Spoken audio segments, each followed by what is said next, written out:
အခုတင်ပြပေးမယ့်စကားလုံးလေးတွေကကြတော့သိထားတဲ့နဲ့ဒါပေမဲ့မပြောသင့်ဘူးအဲ့ဒါဘာတွေရှိလဲဆိုရင်တော့ဒီ LGBTQ တွေကိုခေါ်တဲ့အခေါ်လေးတွေပဲဖြစ်ပါတယ်သူတို့ကိုခေါ်တဲ့ခါကြလို့ရှိရင်တော့ LGBTQ ခေါ်ပေါ့နော်အခုခေါ်ပြတဲ့အခေါ်အဝေါ်တွေသိထားရုံပဲဒါပေမဲ့ like ခေါ်လို့မတင်ဘူးเนาะအရင်ဆုံးဘာရှိလဲဆိုရင်တော့အချောင်းမလို့ပြောချင်တယ်ဆိုရင်ကထွေလို့ခေါ်ပါတယ်နောက်တစ်ခုကကြတော့မင်္ဂလိအချင်းချင်းကြိုက်တဲ့အသွေးတွေကိုဆိုရင် lesbian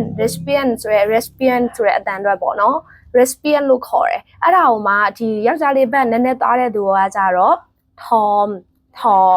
ယောက်ျားလေးဘက်သွားတဲ့သူပေါ့အဲ့ဒါကို tom နောက်တစ်ခုမင်္ဂလိဖြစ်နေတဲ့သူကကြတော့ d လို့ခေါ်တယ်နော်နောက်တစ်ခုကကြတော့ဒီယောက်ျားလေးအချင်းချင်းကြိုက်တဲ့ဒီ gay အသွေးတွေပေါ့နော်အဲ့ဒါကကြတော့ဒီယောက်ျားလေးဘက်သွားတဲ့သူကကြတော့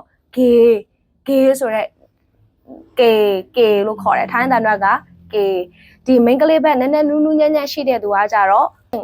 king ဆိုပြီးတော့ခေါ်ပါတယ်ရှင်တကယ်လို့အချောက်လို့ပြောချင်တယ်ဆိုရင်ကထွေလို့ပြောတယ်ဒါပေမဲ့အဲ့ခေါ်တွေကခေါ်လို့မသိဘူးပေါ့နော်ကိုတိထားရုံပဲတကယ်လို့သူတို့ကိုခေါ်မယ်ဆိုရင် LGBTQ လို့ပဲခေါ်ပါအကိုဆိုအကိုနောက်တစ်ခုအမဆိုအမအဲ့လိုမျိုးအနေထားလေးပေါ့နော်ဟိုအချောက်မအဲ့လိုမျိုးပြောမဲ့အစားဟို LGBTQ ကလေအဲ့လိုမျိုးပုံစံနဲ့ပြောပေးပါနောက်တစ်ခုကကြတော့တကယ်လို့